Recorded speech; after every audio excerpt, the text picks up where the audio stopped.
So sleep is time where things restore. It's fully parasympathetic. We come into the restorative tone of the nervous system, as opposed to the doing, the active, the reactive, sympathetic fight or flight tone. It's the very opposite. And we restore our tissues, then we rebuild everything back up again, particularly stuff we've used during the day. So if we've exercised and broken down tissues of muscle, for instance, that's when we're rebuilding that. A gut wall is one of, huge surface area that needs rebuilding, that essentially replenishes itself every 5 days. So that takes quality time in healing parasympathetic tone. We reset the nervous system. We'll look at that in terms of the different sleep cycles later. We recalibrate the immune system. And a lot of that is several things. One is just dealing with things that came in to the system from the outside during the day. And the other is replenishing the components of the immune system, antibodies and immune proteins, etc. We also kind of assimilating things. The liver is producing different substances, and then in the brain we're processing our experiences and a whole host more of things. A very rich time, including liver detoxification happening particularly overnight, and it's often said between the hours about 1 and 3, where some people can wake if they're feeling their liver is overburdened. So quality sleep leaves us feeling refreshed. So if we're not waking with that feeling of easily getting up and feeling we just meet the day in a refreshed way, chances are we're not having that real quality of sleep that we need. And that's where we can support optimal mood, energy, immune regulation, appetite regulation, and cognition. So our metabolic health is really bound up in our sleep as well, including appetite. So when we're not getting fully refreshed sleep, it's well known that appetite raises, and poor sleep and disturbed sleep patterns have a large body of research behind them in relation to weight gain and metabolic issues. So, quote here from sleep expert and neurologist Mark Wu: sleep is a period during which the brain is engaged in a number of activities necessary to life, which are closely linked to quality of life. That's not an airy-fairy term. It really is about our cognitive processes, our mental health. Those who tend to insomnia tend to be much more likely to depression and anxiety. So we sleep to reset and adapt. It's a chance for everything to come back to ground zero, if you like, to come back to everything ready for the new day. And we can really see sleep as part of a cycle of a whole day, and those days are cycles of larger seasons. So we're not just looking at sleep and quality of sleep in terms of the minutes before and even the hours before, but in terms of the whole day's tones. So a healthy amount of sleep is vital for brain plasticity, or the brain's ability to adapt to input.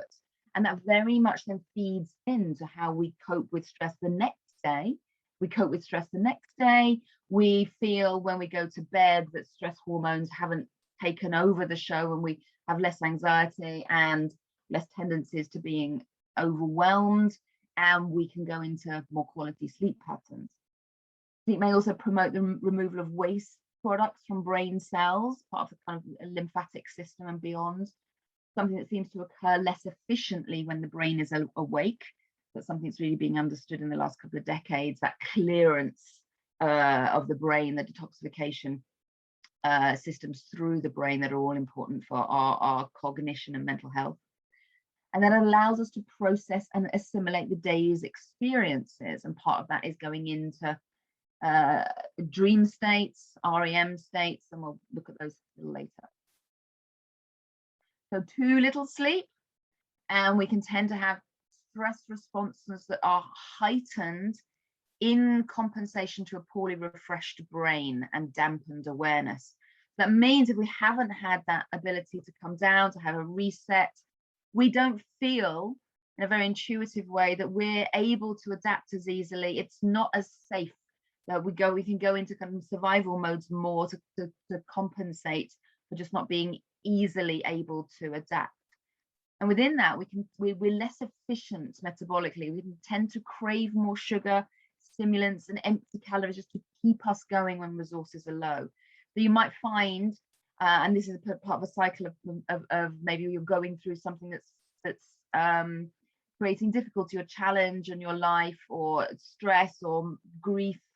When we feel those times, we can either have quite, often lowered appetite, but also we can tend to have quite raised appetite or disordered relationship with food and craving. Often we just want the comfort of sugar and sweet stuff, for instance, and a lot of that can be bound up in low serotonin as well, which is such an important neurotransmitter, a brain chemical that's such a key part of our sleep-wake cycles.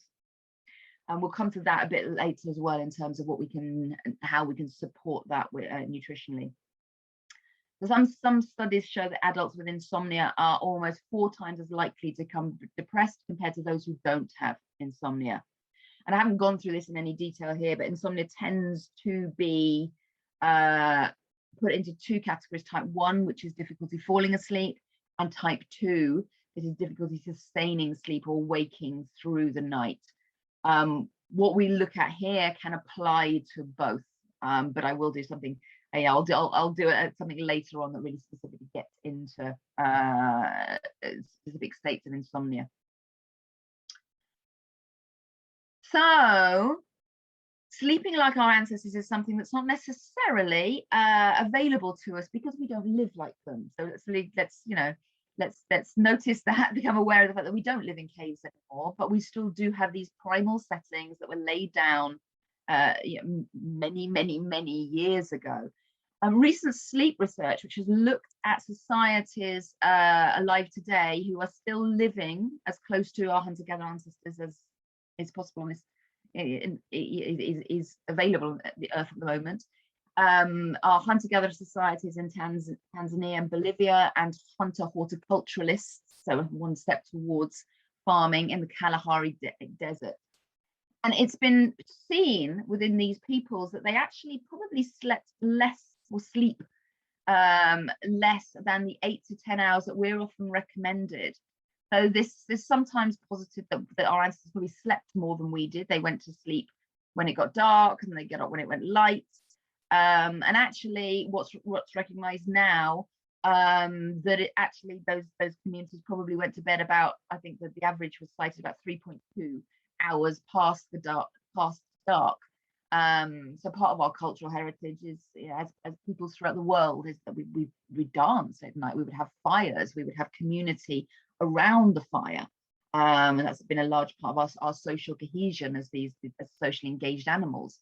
So yes, they were getting probably less sleep than would be maybe recommended now, but that sleep would be in proper darkness, without artificial light, and without the kind of psychosocial stress and technology and other factors that we have in our lives. So that quality rather than quantity of sleep is there. And they also rose at the coldest part of the night and had consistent waking times.